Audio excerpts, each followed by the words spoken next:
Hello friends, ये हमारा video number 3 है केमिकल बॉन्डिंग एंड कैटालिसिस का। आज का हमारा टॉपिक है एटम एंड मॉलिक्यूल। चलो स्टार्ट करते हैं। What is an atom? इससे पहले हमने एक वीडियो में हम लर्न कर चुके हैं कि एटम होता क्या है।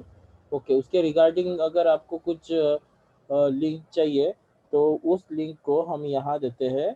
ठीक है, तो वो लिंक आपको यूज़फुल रहेगी और उससे आप जाकर एटम को और अच्छे से थरली लर्न कर सकते हो। काफ़ी डिस्क्रिप्टिव है, तो आप वहाँ से इस लिंक को ले सकते हो और उसे लर्न कीजिए। उसके बाद अगर हमने देखा था कि हमें अभी स्टार्ट करना है व्हाट इज़ एन एटम, इसे हम शॉर्ट में देखते हैं कि क्या होता है एक एटम। चलो स्टार्ट करते हैं। तो atom is the smallest particle of an element. Okay, but हम इसे डायग्रामेटिक लर्न करने की कोशिश करते हैं, जो लर्न करने के लिए काफ़ी आसान होगा। ओके, हम सब जानते हैं कि पीरियोडिक टेबल में सारी चीज़ें जो प्रेजेंट है वो एलिमेंट होता है। ये हम लास्ट लेक्चर पे लर्न कर चुके हैं। ओके, उसका भी डिस्क्रिप्शन बॉक्स में मैं लिंक दे देता हूँ, तो आप वहाँ जाकर देख सकते हो कि पीरियोडिक टेबल क्या है, वो आप वहाँ से लर्न कर सकते हो। तो एलिमेंट जो होता है उस एलिमेंट, हमने कोई भी एक एलिमेंट ले लिया पीरियोडिक टेबल से, हमने इसे कट करने की कोशिश की और इसे कट करने के बाद हमें एक स्मॉल पीस ऑफ एलिमेंट मिलेगा, उसमें स्मॉल साइज का एक एलिमेंट मिलेगा। अगेन हम इसको कट करने की कोशिश करते हैं, still we get a small size of element, हमें और उससे छोटा एलिमेंट मिल जाएगा। इसके बाद कटिंग चलता रहेगा एंड देन एक ऐसा पॉइंट आएगा जिसके बाद कटिंग हमें इमेजिनरी करनी होगी, क्योंकि इसके आगे हम फिजिकली कट नहीं कर सकते हैं। सो इसके बाद हम कट जो कर रहे हैं वो इमेजिनरी कटिंग चलती रही। लास्ट में हमें एक पार्टिकल मिलेगा जिसे हम अपनी खुली आंखों से नहीं देख सकते, नेकेड आईज से नहीं देख सकते हैं। सो ये जो पार्टिकल है, अगर आप इसको कट करने की कोशिश करते हो, ओके, इसे कट करने की कोशिश करते हो तो इसे आप कट नहीं कर पाओगे। उसी पार्टिकल को आप क्या कहते हो? एटम कहते हो। ओके, हमने शुरुआत की थी एलिमेंट से, कटिंग करते गए और हर जगह कटिंग सक्सेसफुल रहा। हर जगह आप कटिंग कर पा रहे थे, आप यहाँ पर भी कटिंग कर पा रहे थे, यहाँ पर भी कर पाए, यहाँ पर भी कर पाए। चलता रहा, इमेजिनरी कटिंग भी रहा और लास्ट में आपको एक पार्टिकल मिला, पर इसके आगे आप कटिंग नहीं कर पाते हो, तो उसी पार्टिकल को आप क्या कहोगे? एटम। समझ में आ गया आप सभी को? सो इस तरह से हम ये लर्न कर चुके हैं। तो इसी पर से ही हमें एक स्टेटमेंट मिल जाता है और ये स्टेटमेंट क्या होता है कि atom is the smallest particle of an element. Atom he element का सबसे स्मॉलेस्ट पार्टिकल होता है।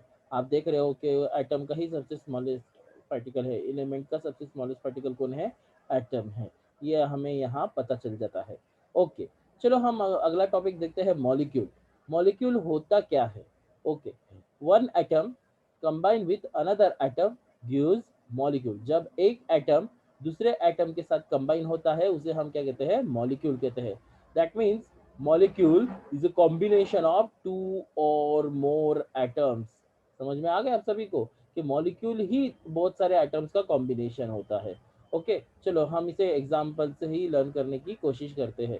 चलो देखते हैं, यही जो आपको यहाँ पर क्लियरली समझ में आ जाएगा। One hydrogen atom combine with another hydrogen atom gives H2 molecule.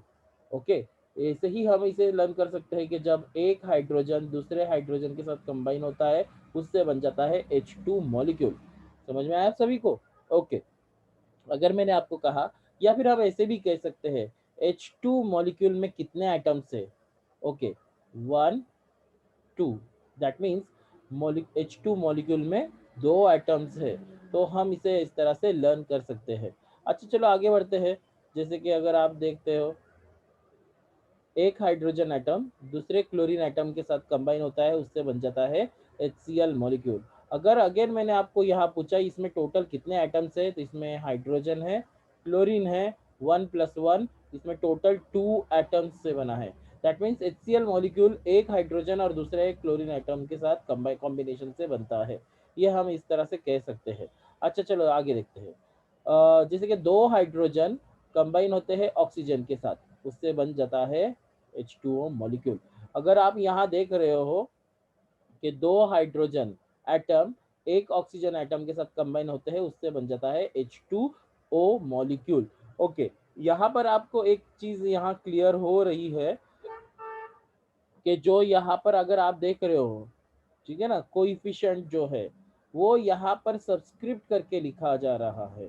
समझ रहे हो? फिर से बताता हूँ, जो यहाँ पर कोएफिशिएंट है वो यहाँ पर सब्सक्रिप्ट करके लिखा जाता है, नीचे लिखा जाता है, समझ रहे हो। तो H2O इसे बन जाता है। अगर मैंने आपको क्वेश्चन किया कि यहाँ पर टोटल नंबर ऑफ एटम्स कितने नजर आ रहे हैं, तो यहाँ पर देखो 2 हाइड्रोजन है, 1 ऑक्सीजन है, 2+1, टोटल यहाँ पर कितने एटम्स है, 3 एटम से। इसका मतलब H2O 3 एटम से बना हुआ है, उसमें से 2 एटम्स हाइड्रोजन के हैं, 1 एटम ऑक्सीजन का है। ये यहाँ से क्लियर हो जाता है।